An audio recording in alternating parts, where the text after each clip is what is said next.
Hello नालायकों, कैसे हो? अच्छे हो?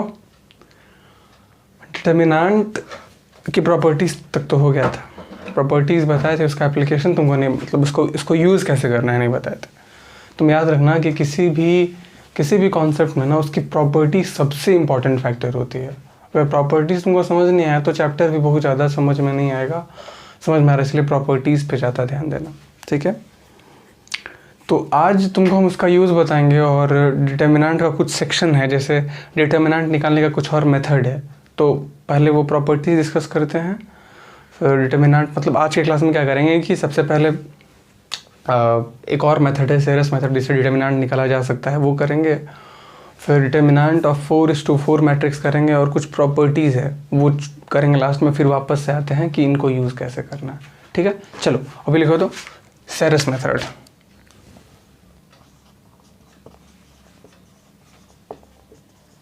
ये बहुत अलग है, यूनिक है थोड़ा।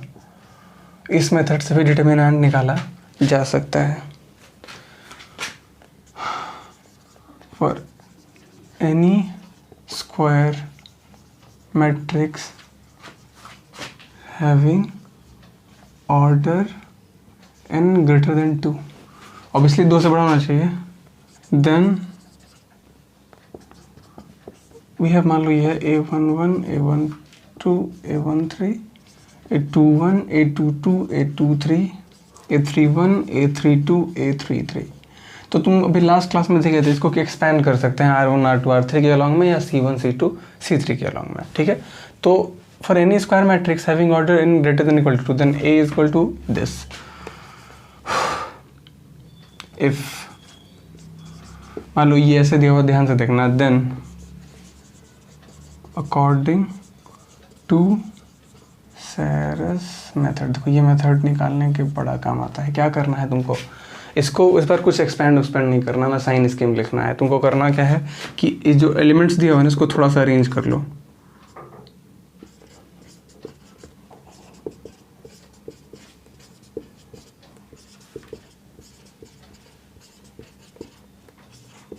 देखो यहाँ तक तो सेम जैसा था लिख दिए। अब ये जो है ना, इसको दोबारा रिपीट कर दोगे। A11 ये वाला जो है, इसको दोबारा रिपीट कर दोगे यहाँ पे, A11, A21, A31, फिर ये वाला एक, बस 2 रिपीट करना है। इस रूल को अप्लाई करने के लिए इस मेथड से कर सकते हैं। देखो ऐसा कर लिए, बस समझ में आ रहा है? इस रूल को यहाँ तक करने के लिए, इस रूल से बनाने के लिए क्या करना है, इसको 2 बार एक्सटेंड कर देना है, रिपीट कर देना है। उसके बाद क्या करते हैं, then determinant of A equal to what.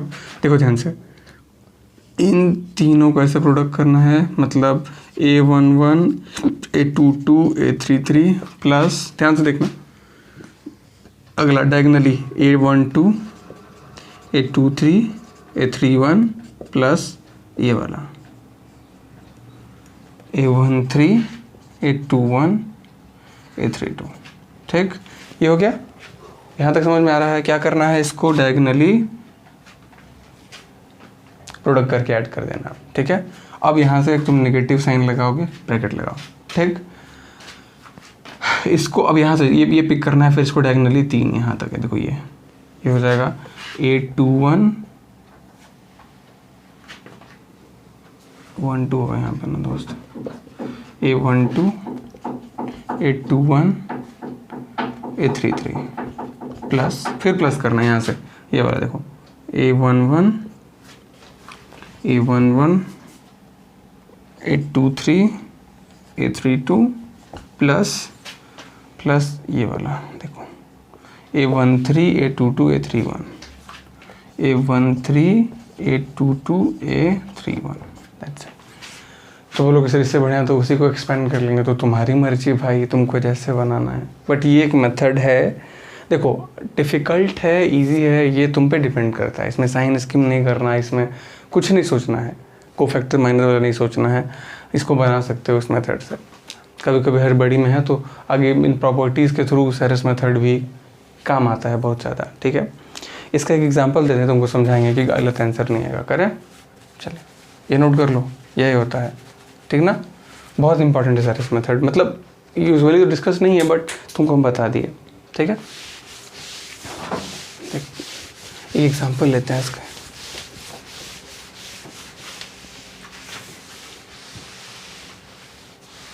ठीक है, देखो सपोज करो ना कि डिटरमिनेंट निकालना है हमको, दिस इज गिवन 1 3 1 2 -1 0 1 2 3 1। सपोज करो ये डिटरमिनेंट निकालना है हमको, ये फाइंड करना है, ठीक है।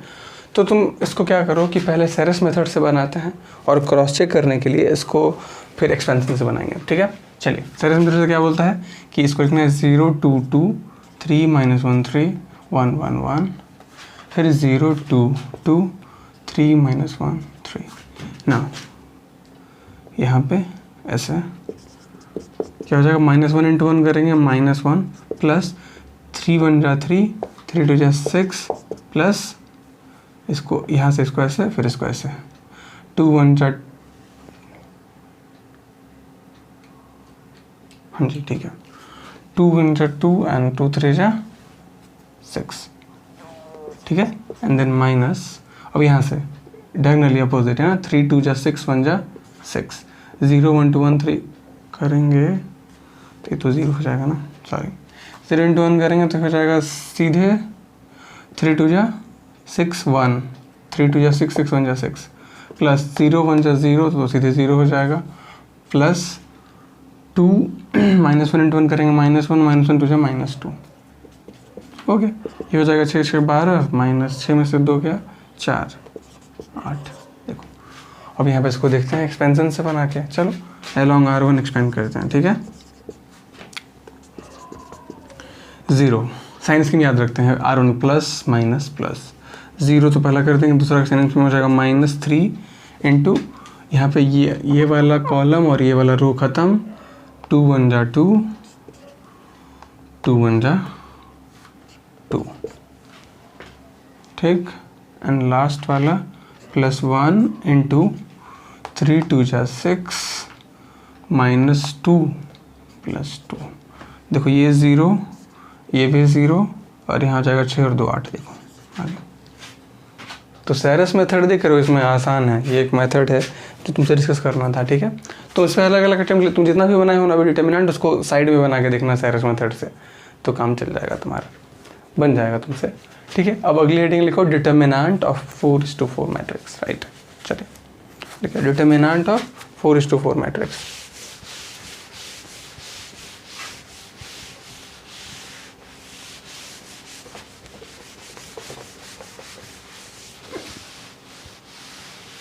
देखो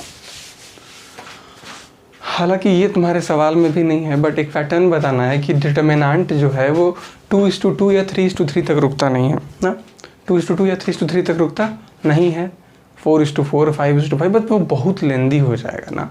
देखना कैसे, ये समझा देते हैं एक बार। डिटर्मिनेंट ऑफ 4:4 वो सेम बात है जैसे लीनियर इक्वेशन इन 1 वेरिएबल ही तुमको बनाने आता है, तो तुम क्या करते हो, लीनियर इक्वेशन इन 2 वेरिएबल को पहले लीनियर इक्वेशन इन 1 वेरिएबल बनाते हो, तब बनता है। Similarly linear equation in 3 variable के लिए क्या करेंगे, लीनियर इक्वेशन इन 3 वेरिएबल के लिए सबसे पहले उसको 2 वेरिएबल बनाएंगे, फिर 2 से 1 बनाएंगे, बट अल्टीमेटली वो बनेगा 1 से ही। तो सेम कंडीशन यहाँ पे भी है कि अब डिटर्मिनेंट अगर मान लो निकालना है, यहाँ पे देखो ध्यान से, एक डायरेक्टली हम वो नंबर लेके चलते हैं, समझ में आ रहा है ना, तुम स्टार मार्क देके और सीधे पॉइंट से लिखना, इसमें कोई एक्सप्लेनेशन, डेफिनेशन तो वही है, what is value of determinant, how can we find it. तो हम लोग फाइंड कर सकते हैं इसको ऐसे तरीके से कि the product of elements, all the elements of any row और column with its corresponding cofactor, the sum of product of element with its corresponding cofactor is called determinant. तो यहाँ भी सेम काम है। साइन स्कीम क्या हो जाएगा, देखो यहाँ पे साइन स्कीम पहले देखते हैं, साइन स्कीम भी सेम रहेगा। साइन स्कीम 3:3 क्या होता है, plus minus plus minus plus minus plus minus plus, ये होता है ना। ऑल्टरनेट पिक्ड होता है, अगर 4:4 की बात करें तो plus minus plus minus minus plus minus plus plus minus plus minus हो गया। लीजिए ये साइन स्कीम है, ठीक, ये साइन स्कीम है, plus minus plus minus minus plus minus plus plus minus plus minus, ये साइन स्कीम हो गया। सेम है डिटर्मिनेंट निकालने के लिए। अब तुम बोलो सर माइनर कोफैक्टर कैसे निकालेंगे, तुमको पता थे कि माइनर और कोफैक्टर क्या है, डिटर्मिनेंट है।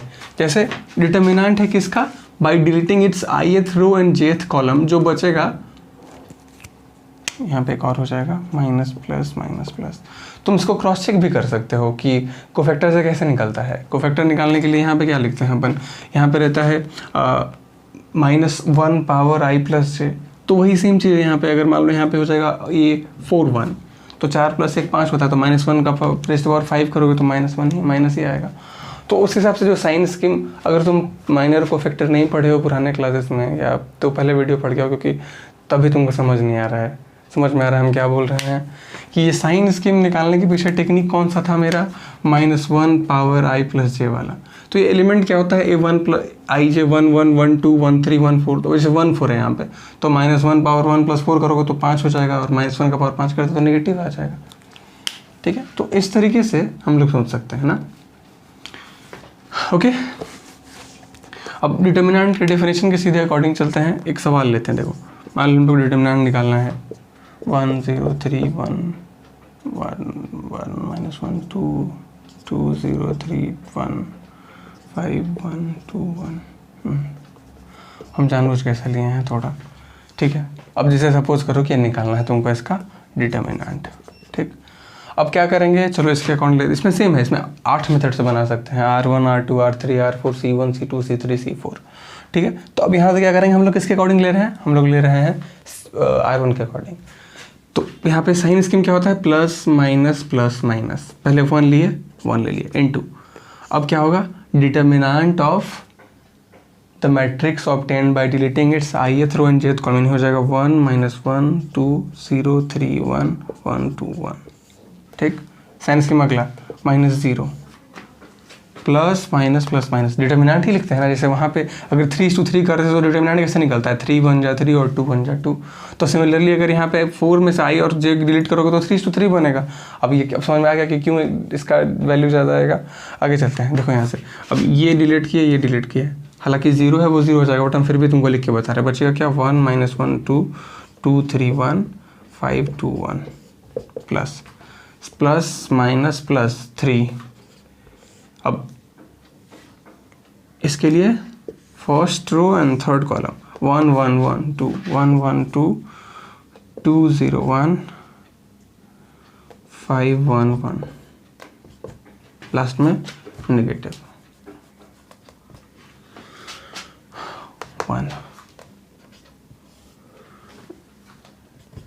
समझ में आ रहा है, डेफिनेशन वही है, the sum of product of all the element with its corresponding cofactor of any row और कॉलम इज कॉल्ड डिटर्मिनेंट। तो देखो पहला रो के अकॉर्डिंग लिए तो इसका कॉरेस्पॉन्डिंग चीज़ ये है, यानी यहाँ हो जाएगा कितना, 1 1 -1 2 0 3 5 1 2, दैट्स इट, हो गया।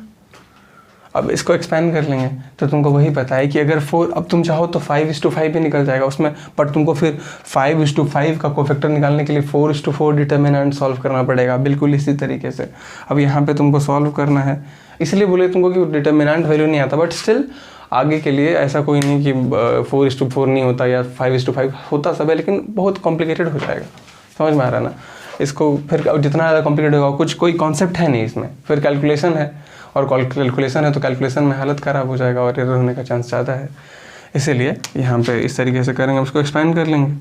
सोच रहे हो 1 2 3 4 डिटर्मिनेंट सॉल्व करना है तुमको, इसका बना और आंसर मेंशन करना है, ठीक है। देखते हैं किसका मैच करता है, लास्ट में चेक करते हैं, ठीक है। इसका बनाओगे, डिटर्मिनेंट सॉल्व करोगे, जिनका आ गया देखते हैं फिर। समझ में आ रहा है, ये चीज़ समझ में आया ना, 5 1 2, ओके 2 0 3 1 1 -1, ओके ठीक है। अब तुमने इसको किसी तरह मान लो, इसी तरह R2 के अकॉर्डिंग बना सकते हो, R3 के अकॉर्डिंग बना सकते हो, R4 के अकॉर्डिंग बना सकते हो, C1 C2 C3, तुमको जिस मेथड से बनाना है बनाओ। तो तुम वही बताया कि डिटर्मिनेंट ऑफ 4:4 मैट्रिक्स फिर इस तरीके से डिस्कस किया जा सकता है, कोई दिक्कत नहीं ना। इसको भी बनाओगे और बना के आंसर मेंशन करो तो देखें कितना आता है कमेंट सेक्शन में। चलिए ये हो गया 4:4। अब सिमिलरली 5:5 रहा तो तुम साइन स्कीम बढ़ा सकते हो, plus minus plus minus plus minus plus minus, आएगा नहीं, बट हम स्टिल बता रहे हैं कि एक जनरल कॉन्सेप्ट है। अगर तुमको 3:3 आता है, तुमको 4:4 भी आता है, तुमको 5:5 आएगा, तुमको 6:6 आएगा, ठीक है। चलिए ये हो गया डिटर्मिनेंट ऑफ 4:4 मैट्रिक्स। आगे चलते हैं अगले कॉन्सेप्ट की तरफ। अब इन कर लिए तो कुछ प्रॉपर्टीज़ हैं, जैसे मान लो कि तुमसे बोले, एक सवाल है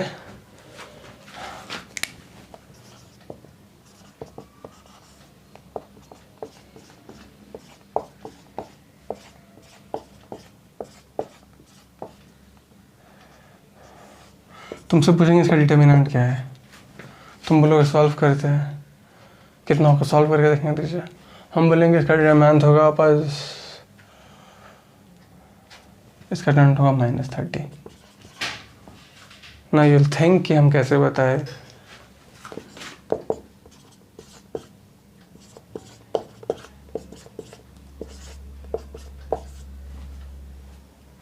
इसका डिटर्मिनेंट हो जाएगा 24। अब ये कैसे हुआ, तुम इसको एक्सपेंड करके बना के देखना, सेम आएगा। तो कुछ प्रॉपर्टीज़ हैं जो और ऐड कर लो उसमें, फिर चलेंगे हम लोग वैल्यू ऑफ डिटर्मिनेंट पे, ठीक है। चलिए लिखिए, फ्यू मोर 8 प्रॉपर्टीज़ कर चुके थे ना हम लोग सेकेंड लेक्चर में, कुछ और प्रॉपर्टीज़ करेंगे उसके बाद आगे चलते हैं। प्रॉपर्टी नंबर लाइन 9 लिखो तो ये हो जाता है, इफ A is diagonal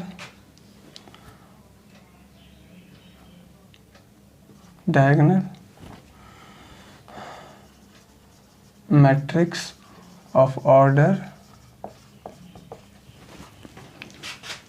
ठीक। अब डायगोनल मैट्रिक्स कैसे लिखते हैं देखना, यहाँ पे कभी कभी इसे मेंशन करता है।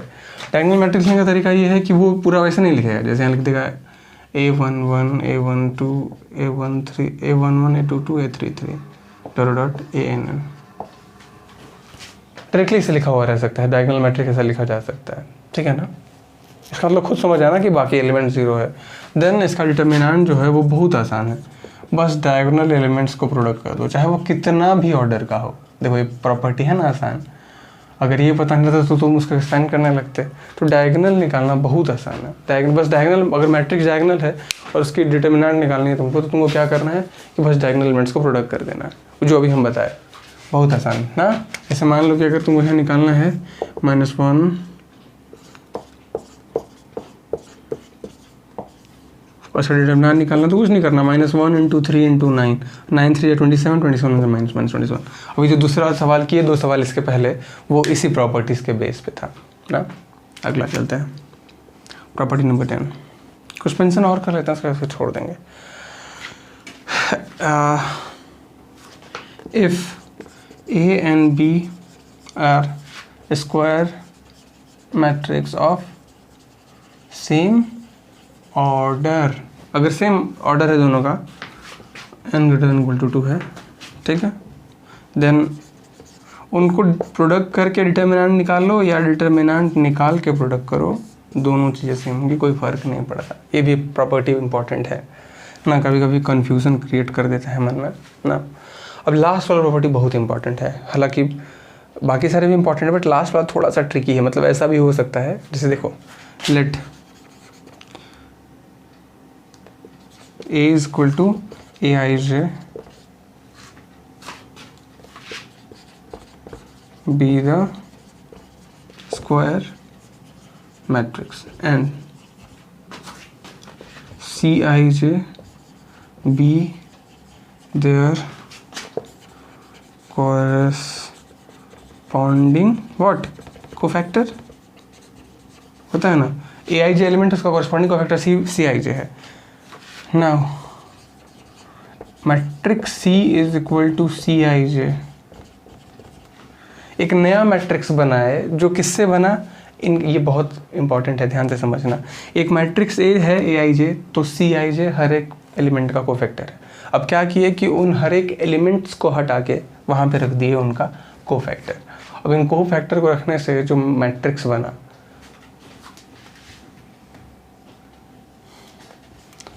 it is the matrix formed by cofactors। ये किससे बना है, ये है कोफैक्टर से बना एक मैट्रिक्स है। तो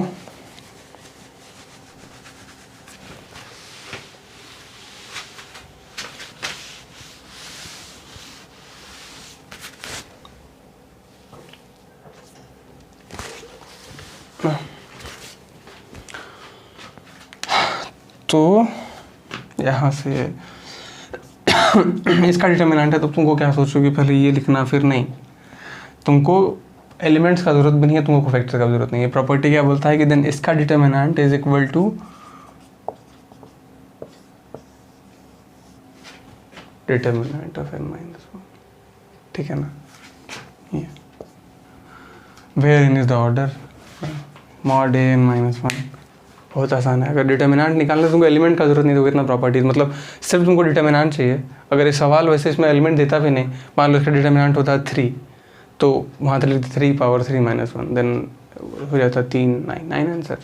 इस तरीके से चलता है। अगर मान लो 4:4 रहता तो 4 - 1 क्यूब हो जाता फिर। तो ये हो गया प्रॉपर्टी ख़त्म। अब ये इनफ है, यहाँ तक डिटर्मिनेंट प्रॉपर्टी बहुत हो गया। लेकिन अब आते हैं वैल्यू पे। आखिर हम लोग ये प्रॉपर्टीज़ को कैसे यूज़ करेंगे उसके बारे में बात करते हैं। इरेज करें, चल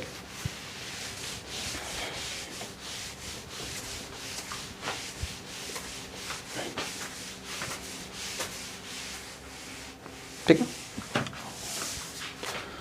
ओके चलिए आगे बात करते हैं। तो अब यहाँ पे जितना भी फिर चीज़ पढ़े, ठीक है ना, तुम देख लिए सैरिस मेथड देख लिए, डिटर्मिनेंट ऑफ 4:4 देख लिए, और जो कुछ प्रॉपर्टीज़ इसके बाद देखनी थी, पहले 8 कराए थे, 3 और कराए, 11 प्रॉपर्टीज देख लिए। अब भाई इनका यूज़ किस तरीके से करना है ना, तुमको बता दें कि डिटर्मिनेंट जो है 2:2 का तो बड़ा आसान है, होता है ना, बिल्कुल। बट 3:3 क्या होता है ना कि अब ध्यान से समझना हम जो बोलने वाला है, चूँकि डिटर्मिनेंट का जो एंट्री है वो नंबर तो हो ही सकता है, नंबर हो सकता है, और उस नंबर में मान लो वहाँ पे बहुत बड़ा डिजिट रहा तो जिसको एक्सपेंड करने में तुम्हारे कैलकुलेशन में बहुत समय चला जाएगा ना। तो डिटर्मिनेंट क्या करना है, अब हेडिंग तुम यहाँ से लिखोगे value of determinants using property, value of determinants using property. Property का यूज़ करके तुमको डिटर्मिनेंट्स निकालना, ठीक है। तो अब यहाँ पे प्रॉपर्टीज़ का यूज़ कैसे किया जाए, हम उस पर बात करते हैं। अब प्रॉपर्टी यूज़ करेंगे तो इसे डिटर्मिनेंट वैल्यू चेंज नहीं होना चाहिए। तो अब यहाँ पे क्या करेंगे कि अब तुमको एक एग्जांपल समझाते हैं। सपोज करो ना कि यहाँ पे ए बी, हम एक ऐसी एग्जांपल ले रहे हैं DEFGHI, मान लो ऐसे दिया हुआ है, और यहाँ पे दिया हुआ है A + B + C × I + G + H। तुम अगर प्रोडक्ट करोगे सॉल्व, हम एक एग्जांपल लिए हैं, ऐसा हो इक्वल जरूरी नहीं है, हम बता रहे हैं। खास करके जो सवाल होता है ना, ये सबसे कॉन्सेप्चुअल और ट्रिकी सवाल में से है ना। कॉन्सेप्चुअल भी और ट्रिकी भी है, क्योंकि एक सर्टेन चीज़ें तुमको सोचनी पड़ेंगी, देखे कि कैसे होगा। हम लोग एक्सरसाइज 4.2 डिस्कस करेंगे तो तुमको हम सब बताएंगे कि हम लोग सोचते कैसे हैं।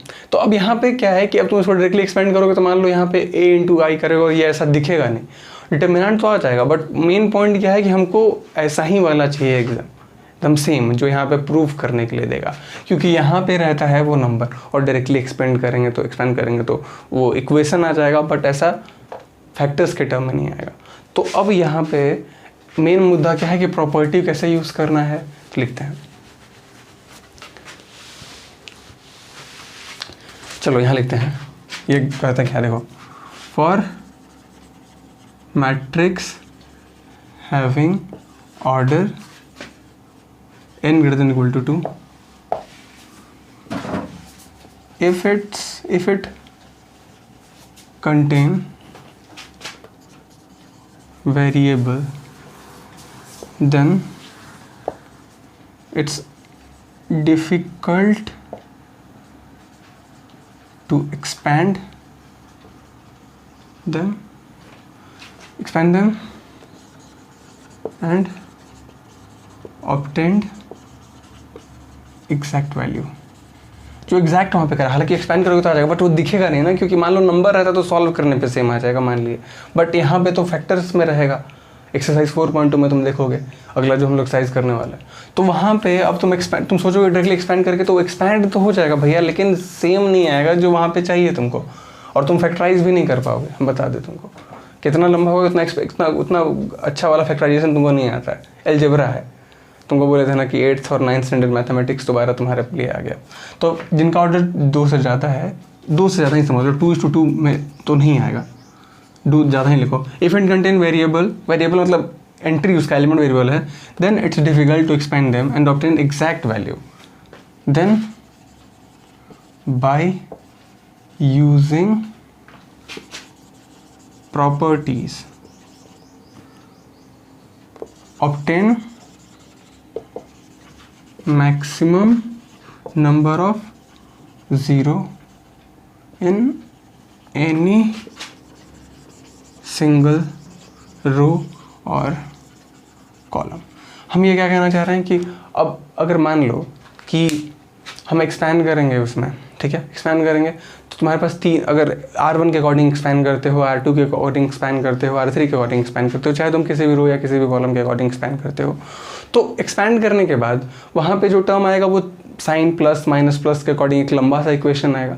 हम क्या कहते हैं कि ये जो तुम्हारे प्रॉपर्टीज़ है ना, उन प्रॉपर्टीज़ का यूज़ करके कोई भी, मान लो 3 है तो 2 एलिमेंट ज़ीरो कर दो, 4 अगर 4:4 तो नहीं आएगा, बट अगर मान लो 4:4 उसका 3 एलिमेंट ज़ीरो कर दो।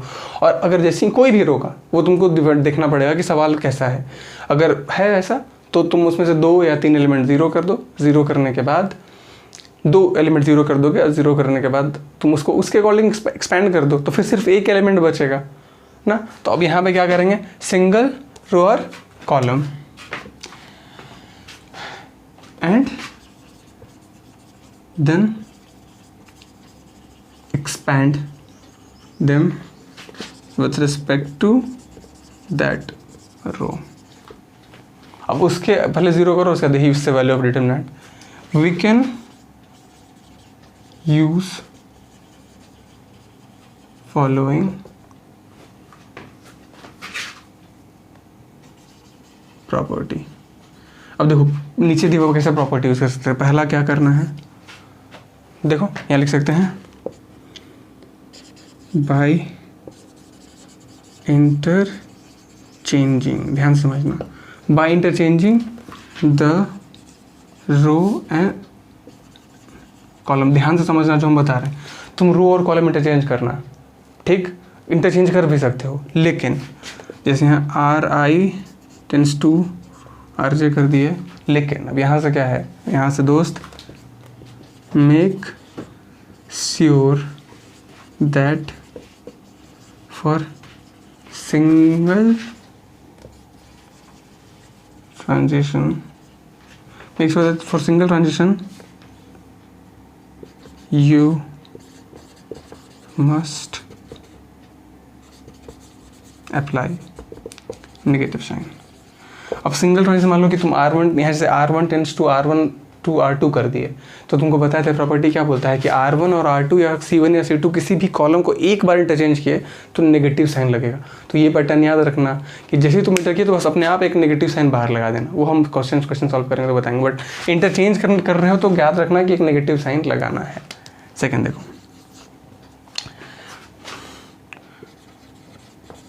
by multiplying with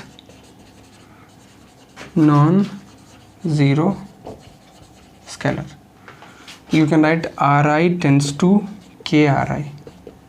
फिर अब ये तो तुम अप्लाई कर दिए, बट याद रखना कि अगर एक सिंगल रो में K से मल्टीप्लाई करते हो तो डिटर्मिनेंट K टाइम्स हो जाता है, बट डिटर्मिनेंट पे कोई असर पड़ता है, K टाइम्स हो जाता है। तो अब डिटर्मिनेंट पे कोई असर नहीं पड़ना चाहिए ना, तो क्या करेंगे, बट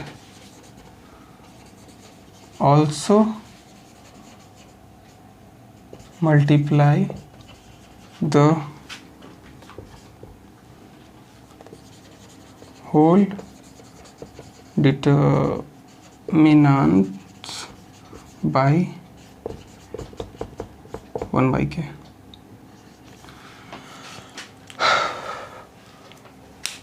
पूरे डिटर्मिनेंट को 1/k से मल्टीप्लाई करना मत भूलना ना। क्यों? क्योंकि अगर मान लो तुम R1 tense to K R1 किए तो वो डिटर्मिनेंट K टाइम्स रहता है। तुमको बताया था कि किसी भी एक रो या किसी भी एक कॉलम में अगर आप K से मल्टीप्लाई करते हो तो डिटर्मिनेंट K टाइम्स रहता है। तुमको K टाइम्स नहीं चाहिए, इसलिए क्या किया कि पूरे डिटर्मिनेंट्स को 1/k से, वही जो करते हैं 2 से ऊपर मल्टीप्लाई किए, 2 से नीचे डिवाइड किए तो सेम रह गया। वही चीज़ यहाँ पे है, ठीक। अभी तुमको हम सावधानी और 2 चीज़ नहीं बताएं जो बहुत इंपॉर्टेंट है। और लास्ट क्या कर सकते हैं, तीसरा, ये नोट कर लो, बहुत इंपॉर्टेंट है ये वैल्यू ऑफ डिटर्मिनेंट वाली प्रॉपर्टी से, ठीक है, ये नोट कर लो। कर लिया? चलो आगे चलते हैं।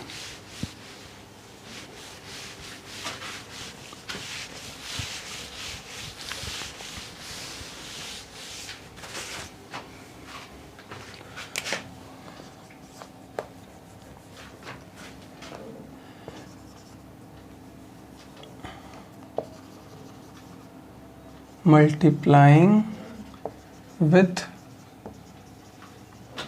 Scalar and adding with other row. Scalar से मल्टीप्लाई करके एलिमेंट को अदर रो के साथ ऐड करना, जैसे यहाँ लिख दिए RI tends to RI plus KRJ। अब यहाँ पे सावधानी क्या, तुमको इसमें अगर ये काम कर रहे हो तो कुछ भी एक्स्ट्रा चीज़ करने की जरूरत नहीं है, क्योंकि तुमको मालूम है कि ऐसा करने पे determinant will remains the same. But इसमें सावधानी क्या है जो गड़बड़ होता है हम बता रहे हैं। जैसे अब क्या है यहाँ से देखो, हम बताते हैं यहाँ पे क्या है कि एक छोटा सा एग्जाम्पल से तुमको समझाते हैं इस चीज़ को।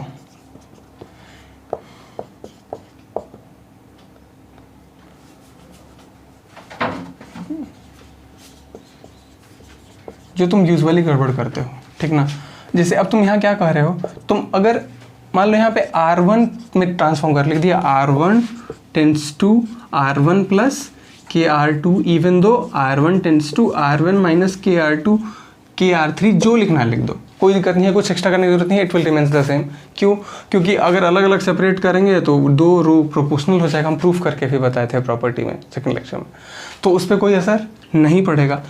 तुमको हम बात समझ में आ रहा होगा कि तुमको पूरी बातें समझ में आ रही, इसका एप्लीकेशन कैसे करेंगे। जब सवाल करेंगे तो हम बार बार तुमको बताएंगे ये वाला ऐसे था, तो ये भी सही है, ये भी सही है। बट अगर वहाँ पे R1 कर रहे हो, यहाँ पे बेटा KR1 कर दिए माइनस R2 या प्लस R2, तो भैया ये गलत हो जाएगा। फिर अगर तुम R1 टेंड्स टू KR1 कर रहे हो, मतलब तुम R1 को K टाइम्स मल्टीप्लाई किए, तो अब यहाँ पे तुमको 1/K से डिवाइड भी करना पड़ेगा, तब ये सही होगा। और यही गलती करते हो तुम लोग, यही सबसे बड़ी गलती होती है कि तुम K से मल्टीप्लाई करके और ऐड तो कर देते हो। तुम जिस रो में कर रहे हो, मतलब इसमें क्या सीखना है हमको, इसमें ये सीखना है कि प्रॉपर्टी अगर लगा रहे हैं और K से मल्टीप्लाई कर रहे हैं, ठीक ना, प्रॉपर्टी लगा रहे हैं और K से मल्टीप्लाई कर रहे हैं, तो उस वाले अगर जिस रो में कर रहे हैं उसको K से मल्टीप्लाई नहीं करेंगे, और अगर तुम कर रहे हो तो उस K से डिवाइड भी करना पड़ेगा। अगर दूसरे रो के साथ जोड़ रहे हो, घटा रहे हो, कोई दिक्कत नहीं। एक और गड़बड़ क्या होता है, जैसे कितने लोग यहाँ पे क्या करते हैं, जैसे R2 टेंड्स टू लिख देंगे R3 माइनस R2, तो ये भी गलत है। यहाँ पे हो क्या रहा है कि R2 जो है -1 से मल्टीप्लाई हुआ, actually this is written as R2 tends to minus R2 plus R3। यहाँ पे भी तुम उसको नेगेटिव से मल्टीप्लाई ही कर रहे हो। दो चीज़ फिर से बता रहे हैं, ये बहुत बड़ी सावधानी क्या करते हैं लोग कि किसी भी रो में तुम अगर मान लो R1 में बदलाव कर रहे हो, R2 कर रहे हो, R3 कर रहे हो, तो उसमें उसको कांस्टेंट से मल्टीप्लाई नहीं कर सकते। किसी भी दूसरे रो को कांस्टेंट मल्टीप्लाई करके करो तो डिटर्मिनेंट विल रिमेन सेम। और नहीं तुमको मल्टीप्लाई करना ही है तो फिर 1/K से डिवाइड करना पड़ेगा पूरे मैट्रिक्स को, अगर उसमें K से मल्टीप्लाई कर रहे हो जिसमें तुम बदलाव करना चाह रहे हो। हम ये जो बात बोल रहे हैं जब सॉल्व करेंगे तो फिर बताएंगे, बट अभी प्रॉपर्टी के अकॉर्डिंग तुमको हम फिर से ये सब एहतियातन बता रहे हैं। अब जैसे R2 tends to R3 minus R2 कर रहे हो, तो ये गलत हो जाएगा, क्योंकि R2 यहाँ पे -1 से मल्टीप्लाई हो गया, जबकि किसी भी -1 से मल्टीप्लाई कर रहे हो तो तुमको पूरे डिटर्मिनेंट को -1 से मल्टीप्लाई करना पड़ेगा, तो ये वैलिड। इसलिए कभी कभी क्या होता है कि लास्ट में तुम्हारा सब सही आएगा और साइन अपोजिट आ जाएगा, तो तुम गलती यही किए थे। हम ये गलती कर चुके हैं, इसलिए तुमको बता रहे हैं कि ऐसी गलती मत करना कि किसी भी रो या कॉलम में अगर उस कॉलम या उस रो में चेंजेस कर रहे हो तो तुमको उतना ही स्केलर से डिवाइड भी करना पड़ेगा। और रो और कॉलम में कोई चेंज नहीं कर रहे हो, सीधे जोड़ घटा रहे हो दूसरे के साथ प्रोडक्ट करके, तब कोई प्रॉब्लम नहीं है ना, इससे हमको कोई मतलब नहीं। देखो यहाँ पे अगर ये करते हो तो भी सही है, सही, कोई मल्टीप्लाई डिवाइड करने की जरूरत नहीं है। बट अगर तुम इसमें कर रहे हो तो ऑब्वियसली K टाइम्स किया ना, तो अब किसी भी रो को K टाइम्स मल्टीप्लाई करो तो 1/K टाइम्स डिवाइड भी तो करना पड़ेगा, क्योंकि डिटर्मिनेंट K टाइम्स बन जाएगा। सवाल करेंगे तो समझ में आ जाएगा। हम समझ रहे हैं कि तुम्हारा क्रॉस क्वेश्चन होगा मन में, बट अब क्या किया जाए, अपने ही हिसाब से एफर्ट लगाए तुमको समझ में आ जाए। तो यहाँ पे ये मेथड भी गलत है और ये भी मेथड गलत है कि आप अगर घटा रहे हैं मान लो तो R1 tends to R1 minus R2 करिए, मतलब इट्स क्लियरली ओके कि if you are writing R2 tends to R2 minus R3, that's perfectly fine, क्योंकि इसमें किसी से मल्टीप्लाई नहीं हो रहा। यू कांट डू दिस, तुम ये नहीं कर सकते कि R2 tends to R3 minus R2, क्योंकि यहाँ पे R2 नेगेटिव साइन से मल्टीप्लाई हुआ ना, और लास्ट में नेगेटिव साइन तुम्हारे लिए भंडस करेगा। तो ये हो गया तुम्हारी, जो हम बताए थे कि ये सावधानी तुमको देना है पहले। और दूसरा सावधानी क्या है ये तो समझ में आ गया।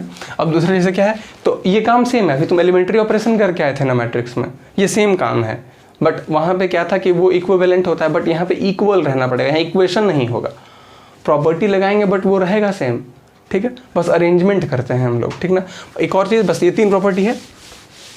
अब इनको करने का मेन मकसद क्या है, मेरा मेन मकसद है कि कुछ चीज़ें कॉमन निकल जाए, कॉमन निकलने के बाद और किसी भी रो में या किसी भी कॉलम में 0 हो जाए मैक्सिमम। जैसे 3:3 है तो 2 0 हो जाएगा, काम वहीं पे बन जाएगा, बस फिर सीधे एक्सपेंड कर देंगे। अब यहाँ पे लिख देंगे, एक लाइन ऐड कर लो इस प्रॉपर्टी में, after obtaining 2 0 in any single row or column expanded, फिर एक्सपैंड कर दो बस और बन जाएगा, वो हम बताएंगे अभी, ठीक है। अच्छा एक और चीज़ यहाँ पे, एक और बात वो समझ लेना, यू कैन अप्लाई, तुम अप्लाई कर सकते हो column as well as row at the same point, at the same time। तुम एक क्वेश्चन जैसे अब एलिमेंट्री ऑपरेशन में तुम क्या होता है कि मैट्रिक्स और इसमें कंफ्यूज हो जाते हो, दोनों में ना बस छोटा सा डिफरेंस है।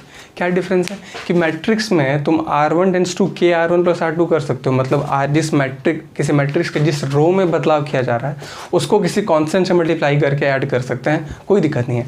बट यहाँ पे वो चीज़ नहीं है, जिस रो या जिस कॉलम में बदलाव किया जा रहा है उसको कांस्टेंट से मल्टीप्लाई नहीं कर सकते। अगर कर रहे हैं तो 1/k से डिवाइड करना पड़ेगा। दूसरा क्या कि ये काम मैट्रिक्स में कर सकते थे, डिटरमिनेंट में नहीं कर सकते। और दूसरा पॉइंट यह है कि वहाँ पे क्या था कि या तो तुमको रो अप्लाई करना है या तो कॉलम, दोनों नहीं लगा सकते। बट डिटरमिनेंट में उल्टा है, तुम एक स्टेप रो लगाओ दूसरा स्टेप कॉलम लगाओ, कोई प्रॉब्लम नहीं है क्योंकि ये प्रॉपर्टी बेस पे है, ठीक है। अब स्टार्ट करते हैं मेन एक्सरसाइज 4.2, तब मजा आएगा। लिखो तो चलो चलिए आगे चलते हैं नेक्स्ट क्वेश्चन की तरफ। अगला जो है एक्सरसाइज 4.2, चलिए 4.2 का जो पहला सवाल है ये हो जाएगा। यहाँ पे कह रहा है, तो यहाँ पे कह रहा है कि यूजिंग प्रॉपर्टी, तो प्रॉपर्टी अब यही तुमको समझाना था हमको। प्रॉपर्टी में अभी यहाँ पे कुछ एक्सपेंड फिक्सपेंड करने की जरूरत नहीं है, तो तुम यहाँ पे क्या लिखा दे, ध्यान से देखना, हम जो बता रहे हैं वो ध्यान से समझना। लिखते चलो ऐसे, प्रॉपर्टी 3rd या 5 या 6 हमको याद नहीं, तुमको क्या बताया था कि अगर किसी रो का या किसी कॉलम का एलिमेंट एडिशन के टर्म में हो, एडिशन ऑफ एलिमेंट्स हो, तो we can separate it as 2 separate elements. अब यहाँ पे क्या करना है, इसको डिटरमिनेंट 0 प्रूव करना है, तो अगले में ये और करके से लिखते हैं, कोई इक्वेशन नहीं है इसमें, और करके आगे करते जाओ। अब यहाँ क्या लिख सकते हैं, X Y Z A B C X Y Z plus X A X B B X C C. क्या सीखने को मिला, एक्स वाई जेड सेपरेट कर दिए, ए बी सी सेपरेट कर दिए, हो गया। अब क्या देखें, देखो यहाँ पे C1 and C3 are identical, ठीक। तो ये हो जाएगा कितना, अगर आइडेंटिकल होता है तो उसका डिटर्मिनेंट 0, और यहाँ पे ये भी डिटर्मिनेंट क्या 0, तो 0 + 0। क्या बताया था कि डिटर्मिनेंट अगर आइडेंटिकल है तो वो क्या हो जाता है, 0 हो जाता है। चलो नोट करो। अगला सवाल देखो, पी लो पानी तुम भी।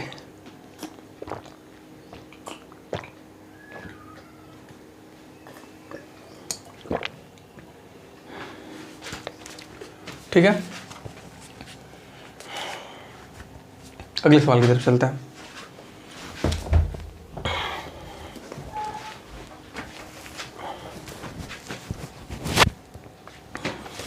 जो अगला सवाल तुम्हारा है वो है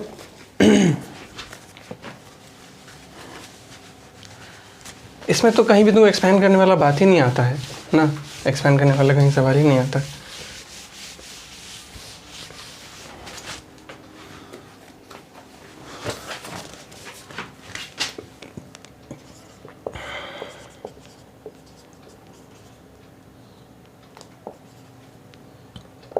b माइनस सी, सी माइनस ए माइनस बी, सी माइनस ए माइनस बी, बी माइनस सी, ठीक। इसको 0 प्रूफ करना है। अब यहाँ पे क्या है, ध्यान से देखना कि अब इसमें क्या किया जाए। अब यहाँ से थोड़ा सा जद्दोजहद स्टार्ट हो जाएगा यार। तुमको क्या बताएं कि यहाँ पे भी एक्सपेंड भी नहीं करना है। अब यहाँ पे क्या करोगे तुम, देखो कि अगर इन सबको हम प्रॉपर्टीज बता रहे हैं, ये जो हम मेथड्स डिस्कस कर रहे हैं अभी ये बार बार रिपीट होंगे, इसलिए इस बात को मेक श्योर करना। जैसे if you are writing R1 tends to, what you going to write, R1 + R2 + R3। तुम तीनों रो को भी ऐड कर सकते हो, कोई दिक्कत नहीं है, क्योंकि तीनों रहा तो तीनों को सेपरेट कर देंगे और डिटर्मिनेंट अल्टीमेटली 0 ही आ जाएगा इन दोनों का। But you can write R1 tends to R2 + R3, R1 plus R2 plus R3। अब क्या है कि ऐसा क्यों किया हम, इसलिए क्योंकि A minus B plus B minus C plus C minus A करेंगे तो A B C तीनों कट के 0 हो जाएगा। यहाँ भी सेम होगा, B कट जाएगा, C कट जाएगा, A कट जाएगा, A भी 0 हो जाएगा, C कट जाएगा। मतलब तुम देखोगे R1 इसको सबको जोड़ोगे तो 0, ये भी 0, ये भी 0।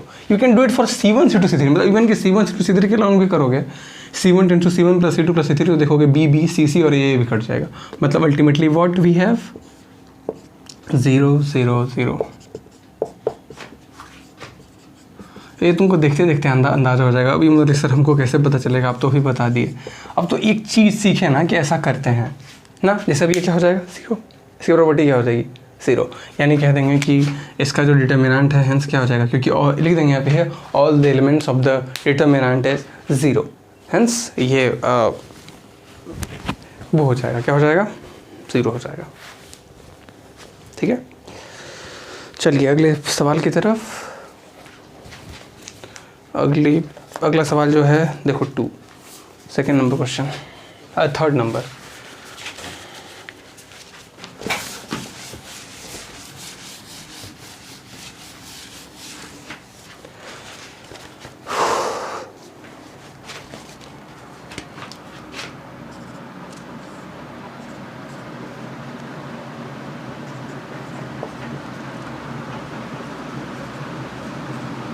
ठीक है, अच्छा अब यहाँ पे तुम बोलो कि सर यहाँ तो एक्सपेंड करके, बिल्कुल एक्सपेंड कर सकते हो तुम, लेकिन देखो प्रोडक्ट करने में होगा ना, क्या होगा 86 × 8 करना पड़ेगा, 75 × 9 करना पड़ेगा, तो है थोड़ा सा प्रॉब्लम वाली बात। लेकिन अब ऐसा है तो क्या किया जाए, नहीं कुछ नहीं। अब इसको समझने के लिए तुम क्या कर सकते हो, अब ध्यान से देखना, डिटरमिनेंट डायरेक्टली निकालना नहीं है क्योंकि तुमको यहाँ लिख दिया गया प्रॉपर्टी यूज़ करना है। अब तुम्हारे पास यहाँ क्या है कि 2 है ना, अब इसको क्या कर सकते हो कि इस 65 के क्लोज है, 65 किससे मल्टीप्लाई करेंगे तो 63 आता है, 7 9 63, you can go for it. अब यहाँ से क्या कर सकते हो कि यहाँ you can write it as C1 tends to C1, देखो C1 में हम कुछ प्रोडक्ट नहीं किया, C1 प्लस 9C2, ठीक कर सकते हैं, इसमें कुछ भी एक्स्ट्रा लगाने की जरूरत नहीं है, it will remain the same. जिस कॉलम या जिस रो में कर रहे हैं आप उसको किसी कांस्टेंट से मल्टीप्लाई मत करिए, अब फिर आगे कोई दिक्कत नहीं, आगे जो करना है कर दीजिए। अब यहाँ क्या हो जाएगा C1 2 और 9 7 63 प्लस 2 65 7 65, ये हो जाएगा 8 9 72 और 3 75 8 75 एंड 9 9 81 और 5 86 8 9 86। देखिए ये और ये क्या हो गया आइडेंटिकल, और आइडेंटिकल मतलब 0 ना, ठीक है।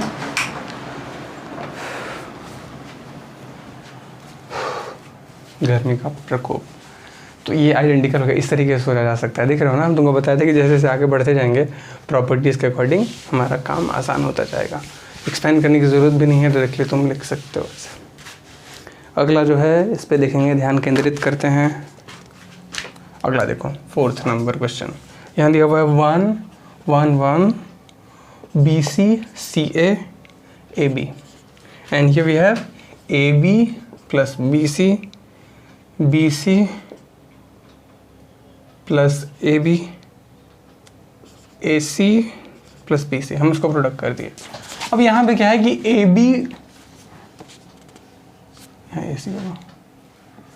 अब यहाँ पे क्या दिख रहे हो तुम कि क्या किया जा सकता है इसमें, तुम बोलोगे सर सेपरेट कर सकते हैं, क्या कर सकते हो सेपरेट, लेकिन सेपरेट करने से क्या कोई फ़ायदा दिख रहा है तुम्हारे पास, वो प्रॉपर्टी तो होता है ना कि सर अभी जो प्रॉपर्टी लगाए थे आप, बट प्रॉपर्टी लगाने से पहले ना एक चीज़ मेक श्योर करना कि कुछ फ़ायदा दिख रहा है कि नहीं। तुम सोच के देखो, अगर मान लो सेपरेट कर लिया तो यहाँ पे आ जाएगा AC BC और AC AB और BC, उससे कोई फ़ायदा है नहीं। तो यहाँ पे क्या करेंगे कि अगर इन दोनों को ऐड कर दें, मतलब C2 टेंस टू या C3 tense to C2 plus C3, ठीक सिंपल क्या करते हैं ऐड कर देते हैं। तो इससे यहाँ पे तुमको ऑपरेशन लिखना पड़ेगा कि तुम क्या कर रहे हो।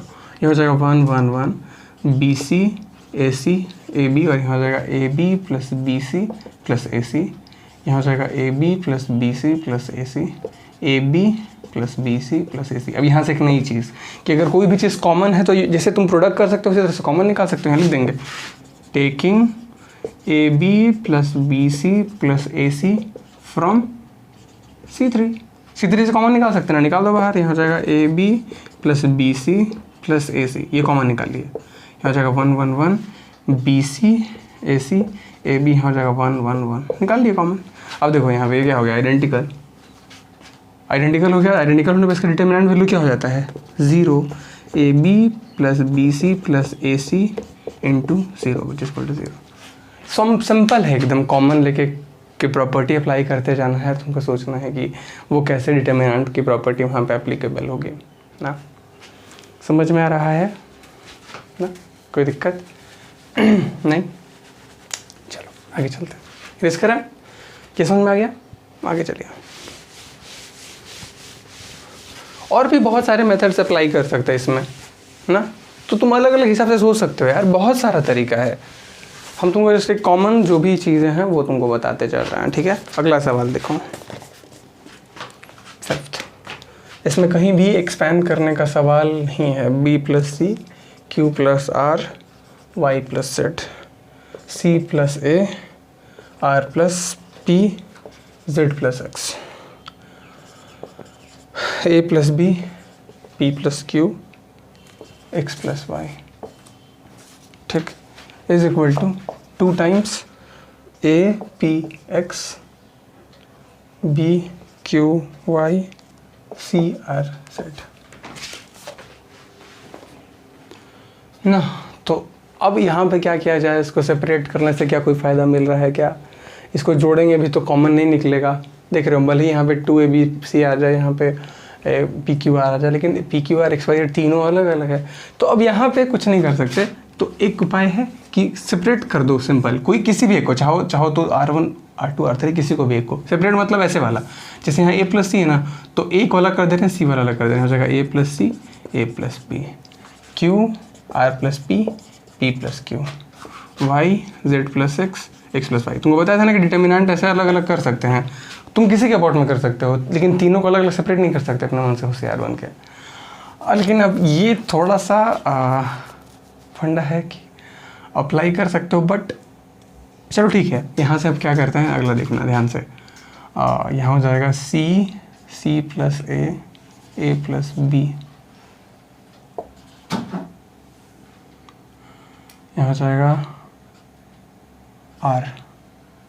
Are plus P plus Q, यहाँ हो जाएगा Z plus X plus Y. Separate हो गया, सिंगल रो में कर सकते हैं, इसलिए हम एक्सेप्शन यहाँ पे, हालांकि अलग अलग सेपरेट करते बन जाता है, बट वैसा नहीं कर सकते। कोई भी एक, चाहे R1 चाहे R2 या R3, तीनों में से किसी एक को कर दो, ठीक। अब यहाँ से क्या करेंगे कि ध्यान से देखना, अब यहाँ पे तुम कह सकते हो कि R2 tends to R2 minus R1। अब ऐसा करने से क्या होगा कि ये कैंसिल आउट हो जाएगा, R2 tends to R2 minus R1 करोगे तो R प्लस पी है ना, ठीक है। R2 minus R1, what we have, and you can also do here what R3 tends to R3 minus R1। अब यहाँ से क्या होगा कि अगर A प्लस सी में से C घटा A घटा, यहाँ A घट जाएगा, यहाँ भी A घट जाएगा, वही काम, 2 रो ऑपरेशन लगा सकते हो एक साथ। क्योंकि हम ऐसा R2 में देखो यहाँ पे, अगर A प्लस सी है, तुमको वहाँ क्या चाहिए, सब सिंगल टर्म चाहिए ना, वही कर रहे हैं कि हम घटा के सिंगल कर दे रहे हैं। यानी यहाँ से हो जाएगा, वैसे भी कौन से तुम डबल हो, सिंगल ही कर देते हैं। R2 माइनस R1, यानी A प्लस सी में से एक घटाओगे, C बचेगा। R प्लस पी में कुछ तो गड़बड़ है यहाँ पे, R प्लस पी है ना, Q प्लस R, ठीक है।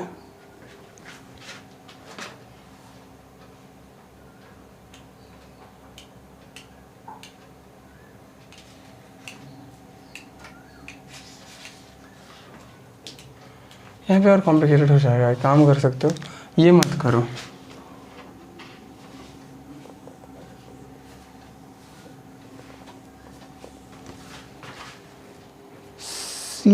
आई टोल्ड यू कि कुछ गड़बड़ी है यहाँ पे, लेकिन C प्लस ए या A प्लस सी में कोई प्रॉब्लम नहीं है, ठीक है, कोई दिक्कत नहीं है। C प्लस ए R plus P Z plus x, R3 minus R1 करेंगे तो यहाँ हो जाएगा कितना, यहाँ हो जाएगा अगर a प्लस बी में से घटाओगे तो यहाँ बचेगा b, p प्लस q में से q घटाओगे तो यहाँ बचेगा p, and x plus y में से y घटाओगे तो यहाँ बचेगा x। ठीक,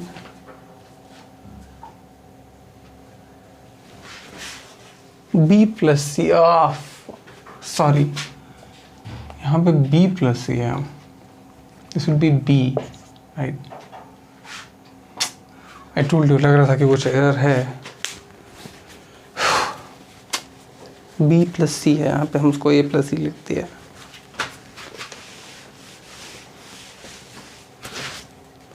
तभी तो गड़बड़ा रहा था। यहाँ लिख सकते हैं R3 tense to R3 minus R1, ठीक।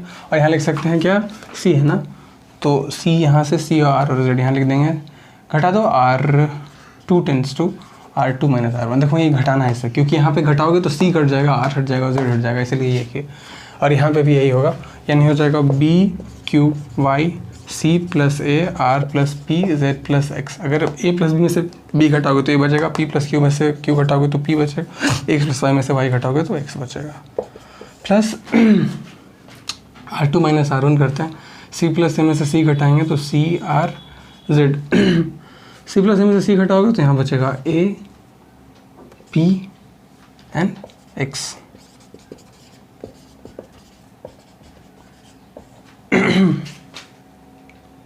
ठीक है, अब यहाँ से ए पी एक्स यहाँ सिंपल करेंगे क्या, R2 tense to R2 minus R3, तो घट जाएगा तो ये भी बन जाएगा। यहाँ पे कर देंगे क्या, R3 tense to R3 minus R2, R3 में से R2 घटा देंगे, यहाँ पे क्या आ जाएगा, देखो B Q Y, और यहाँ बचेगा C A प्लस A में से घटाओगे तो C बचेगा, R प्लस में से P घटाओगे तो R बचेगा, Z प्लस X में से घटाओगे X तो बचेगा Z A P X। ठीक, और यहाँ पे ये हो जाएगा C R Z A P X and A plus B में से घटाओगे, देखो आ गया पहला सवाल जो बहुत लंबा खींचा, बट इसमें प्रॉपर्टी सारा यूज़ हो गया।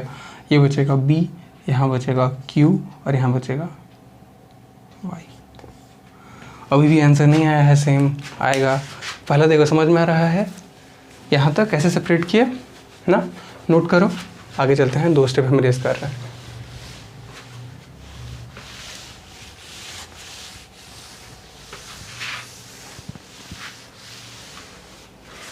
ठीक है, अब यहाँ पे क्या करते हैं कि हमको क्या चाहिए, प्रूव करने वाले में ऊपर में ए पी एक्स चाहिए, मतलब ये वाला ऊपर चाहिए। ठीक, करते हैं। यहाँ पे क्या कर देंगे इसको, R1 टेंस टू R3, मतलब R1 को R3 बना दिया, R3 को R1। ठीक, तो ऊपर आ जाएगा A P X C R Z B Q Y। अब देखो एक रो को इंटरचेंज किए तो बाहर नेगेटिव साइन लगेगा दोस्त, लगा दिए।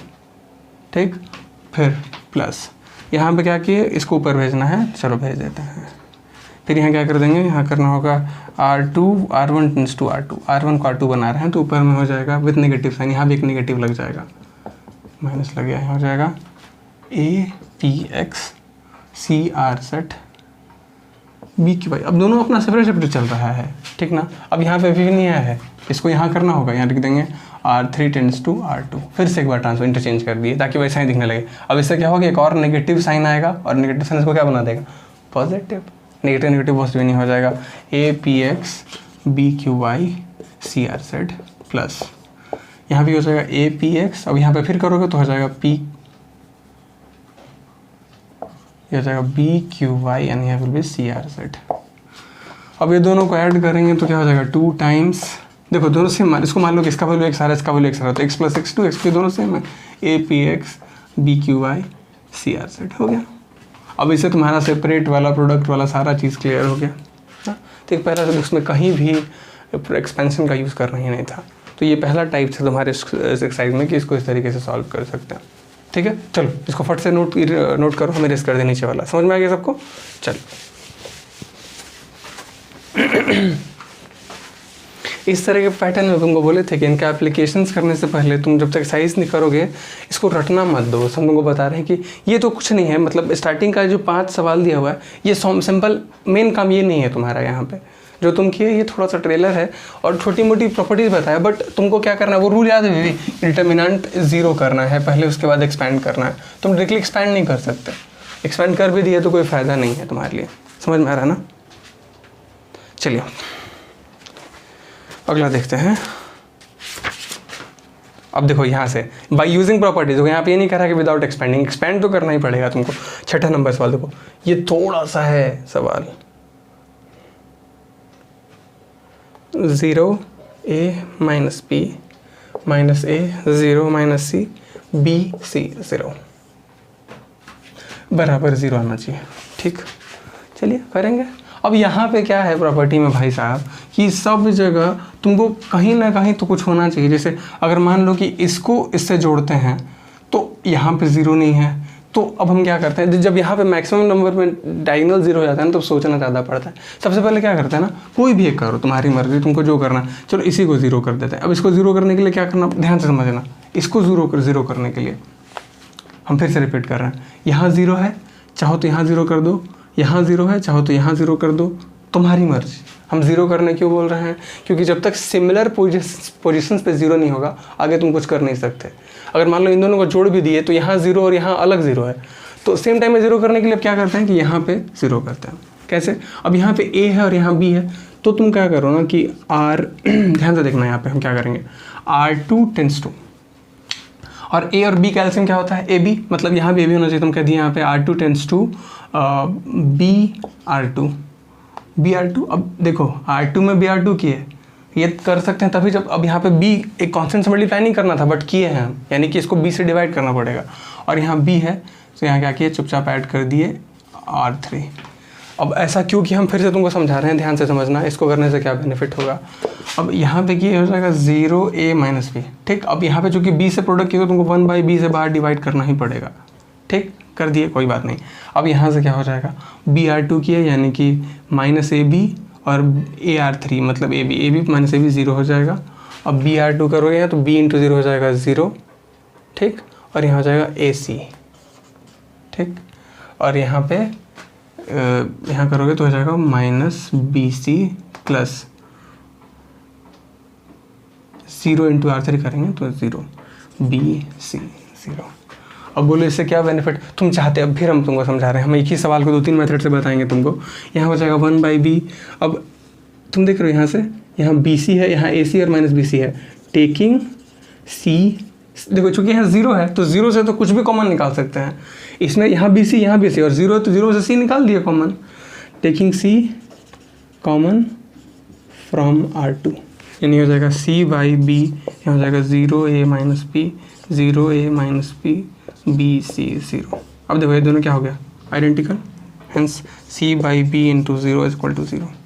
अब तुम्हारे पास ये मेरे ये हुआ कि यहाँ पे 0 करना चाहे हम, तुम यहाँ पे 0 करके भी बना सकते हो, मतलब यहाँ पे 0 करना है, ऊपर वाला 0 करना कर दो, नीचे वाला 0 करना है कर दो, बन जाएगा, उससे भी करके दिखाते हैं।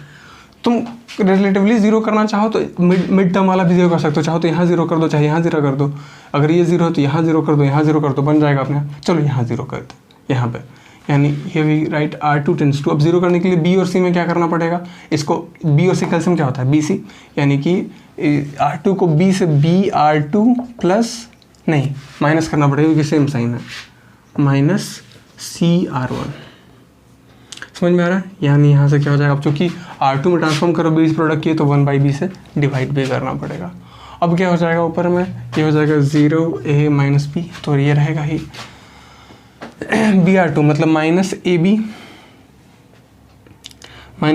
और माइनस 0, तो ये माइनस AB ही रहेगा, और यहाँ हो जाएगा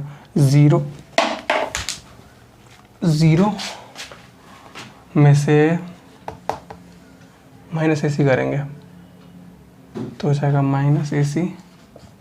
ठीक, और यहाँ पे हो जाएगा 0 BC 0। अब माइनस A कॉमन निकालो, taking minus A common from R2, यहाँ हो जाएगा माइनस A/B, यहाँ हो जाएगा 0a minus b BC 0 BC 0। देखो फिर ये दोनों आइडेंटिकल, तो ये छोटा सा है, उसी पैटर्न पे बेस्ड है, इसमें बहुत ज़्यादा एप्लीकेशन नहीं है। समझ में आ रहा है ना, ठीक है ना, समझ में आ रहा है। चलते हैं आगे।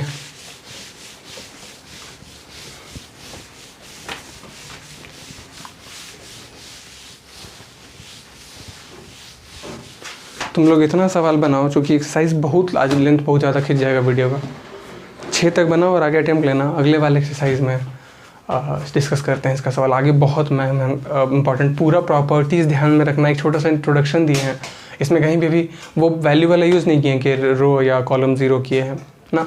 तो चलो मिलते हैं अगली क्लास में। एक्सरसाइज पूरा बनाना, प्रॉपर्टीज़ एकदम अच्छे से दिमाग में रखना, तब जाके कहीं 4.2 समझ में आएगा। मिलते हैं अगली क्लास में कुछ नई समस्याओं के साथ। Bye bye.